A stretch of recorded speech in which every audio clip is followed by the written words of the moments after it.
ఇవన్నీ కూడా ప్రభువు రాకడ దినాలు. ప్రభువు వచ్చేటప్పుడు ప్రభువు మనకి సెలవిచ్చాడు. అంత్యకాలముల యందు అపాయకరమైన కాలములు వచ్చినాయన్నాడు. ఇవన్నీ కూడా అపాయకరమైన కాలములు, క్రైస్తవుల్ని హింసించే రోజులు. ఇవన్నీ కూడా దేవుని సేవకులకు వ్యతిరేకంగా దుష్టులు లేసే దినాలు. ఆయన ఆల్రెడీ మనకు తెలియచేశాడు. ప్రభు పరిశుద్ధ గ్రంథంలో మనకి లేఖనములో, దేవుని లేఖనములో మాట్లాడాడు. అపాయకరమైన కాలములు వస్తాయని చెప్పాడు.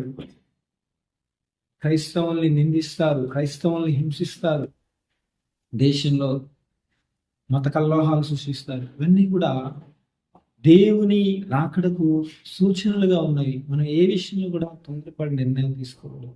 కాబట్టి క్రైస్తవులుగా మనం అందరం కూడా ప్రార్థన చేయాలి.